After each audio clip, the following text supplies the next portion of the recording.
everybody, welcome back to my channel. What a weird time we're living in. I don't even know what to say, I don't know how to start this video, it just feels really weird. Today I wanted to share with you some free audiobook recommendations that I have. The world is in lockdown, everybody's stuck at home, libraries are closed, and do we really want to be ordering from Amazon? No, we don't. I don't need to go into what is going on in the world right now. I don't really want to focus too much on that. We have enough negativity and enough voices chiming in about it. There's like so much noise on the internet right now. But I thought a video that could be useful, even outside of quarantine times, would be me sharing some audiobook recommendations. Ones that I'm pretty sure everyone can access. I think a lot of people are bored, but also a lot of people are feeling just so overwhelmed that they don't really want to be reading. Like that's too much concentration. So maybe an audiobook is a good compromise. Obviously there is a very large audiobook provider who I would rather not give my money to. So the app that I use for my audiobooks is called Abbi Digital. This is not sponsored, they don't know I'm making this video. I don't particularly love the app, it's not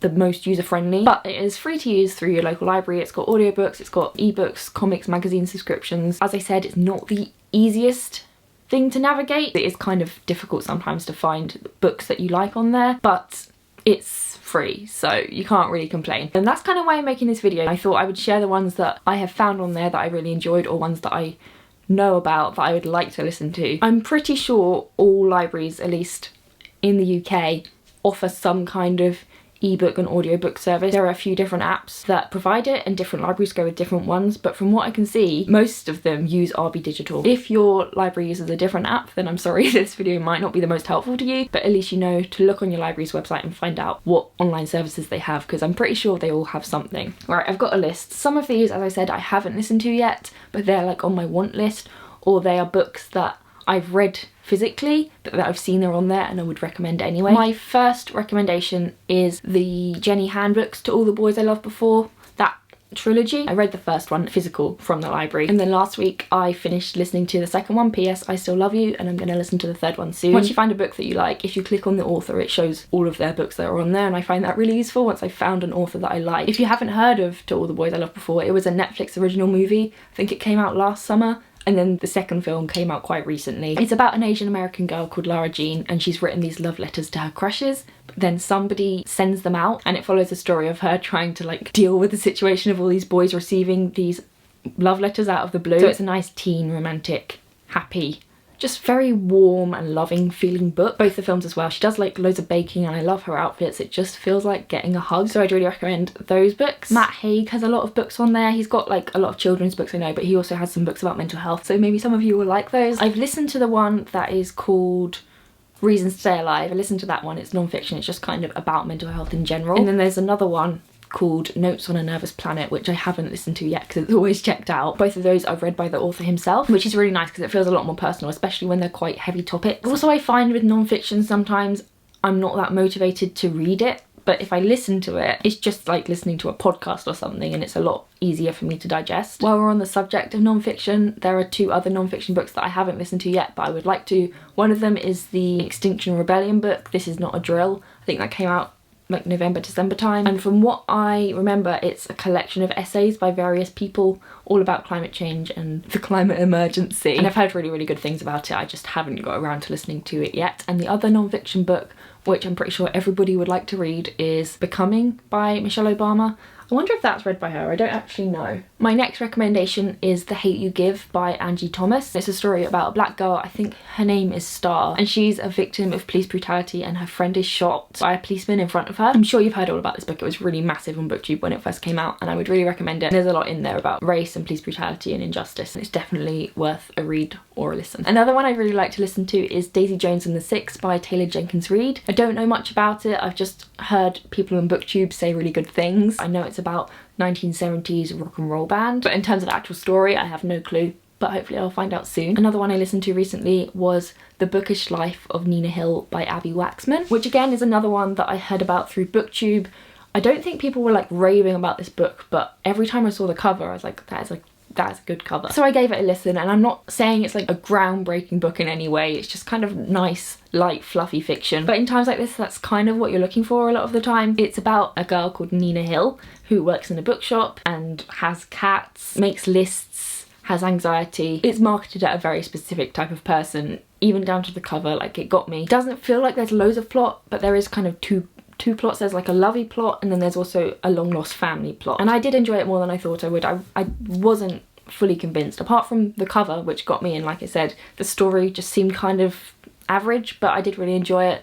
Nice and warm and fluffy. If you're just looking for a bit of a distraction without too much concentration needed, then this is a really good choice. Now, I haven't listened to any of these, I have to admit, but I feel like it's important to include them in this video, and that is the Harry Potter series. All 7 Harry Potter books are on there. They're the ones read by Stephen Fry, which I've heard very good things about, and I can imagine are very good, but I just never have listened to them. They are all on there, so if that is something that's really comforting to you, which I'm sure it is for a lot of people, you can get them for free on Abbi Digital. Don't be going and paying Amazon however much it is a month. Another recommendation I have is Am I Normal Yet by Holly Bourne. Now this is definitely more of a young adult book. It's about a girl called Evie who's at college. She has OCD and she's just trying to fit in and be normal and pretend that her whole mental illness and history doesn't exist, and she's with all these new people and they don't really know about that side of her life, and she has a bit of a fixation about being normal, and I think she gets herself very worked up about how people might not think she was normal. So that's another mental health themed book. A little bit heavy at times, like it's a young adult book. It's nothing too graphic, but sometimes I find that it's almost like an unreliable narrator,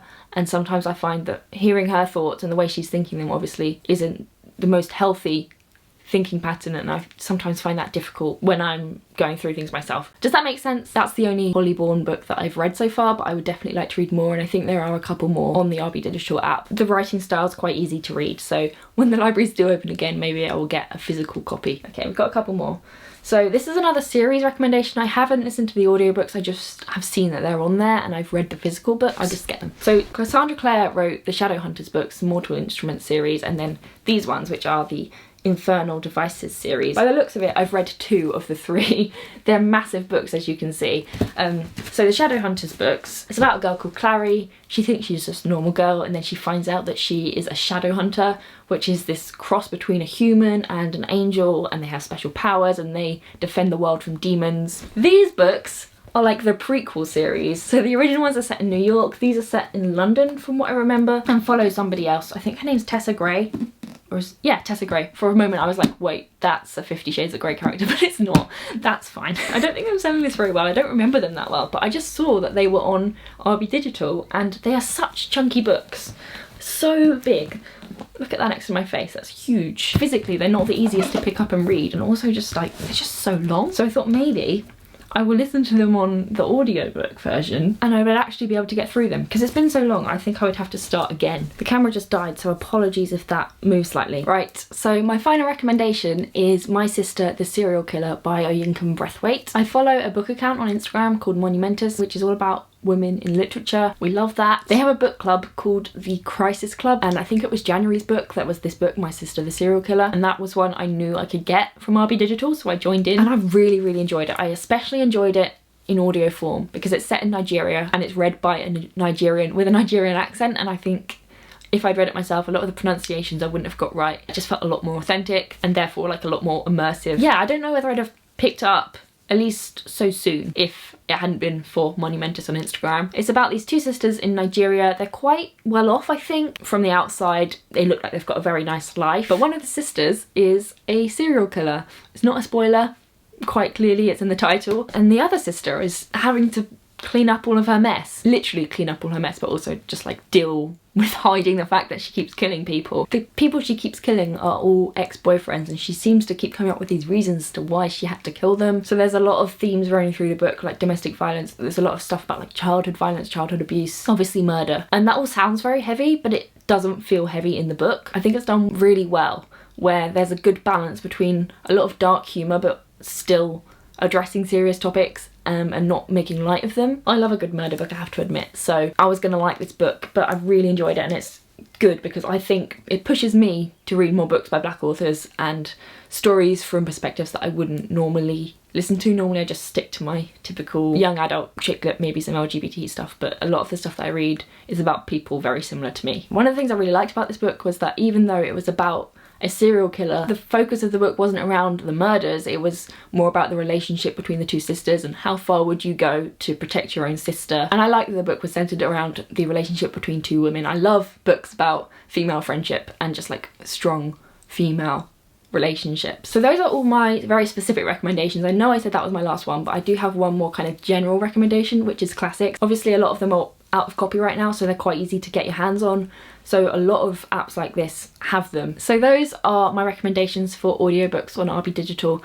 There are so many more, but I do find it quite hard to navigate the app and find books because you have to kind of search in, and a lot of books obviously aren't on there. So it's kind of like finding gold when you actually find a book that you want to read and it's on the app. So I thought I could compile them into a list. So if you're stuck trying to find books on there, there are some ones to get you started. Please let me know if you use Abbi Digital what books you listen to on there that you recommend, because I'm always trying to find more. Such a huge catalogue of books and there's not really much of a way to filter through them to find more specific like genres than just modern fiction. So any recommendations, I would really appreciate it. I've tried googling this and it doesn't exist, so I am making it. If you don't have Abbi Digital but you've watched this whole video, then first of all, well done. Second, go and look on your local library's website. I'm with Surrey Libraries obviously, and they offer it, and I'm pretty sure most libraries around the country either offer Abbi Digital or another service very similar with a different app. All you need is a library card. If you don't have one of those, I'm pretty sure you'll be able to get one online. And of course, if you have like a Kindle or a tablet, or even just you want to read on your phone, not for me, but they have loads of ebooks as well and magazines, so definitely worth checking out. As I've said, this isn't sponsored in any way, I just think more people should know about it. I hope you're all doing okay. I know this is a really weird time, I don't want to touch on it too much, but yeah, hope you're all keeping well and healthy, staying inside. Or if you're a key worker, then thank you very much, you're doing a great job. Everybody at home is very, very grateful for what you're doing right now. Thank you all so much for watching, and I will see you very soon.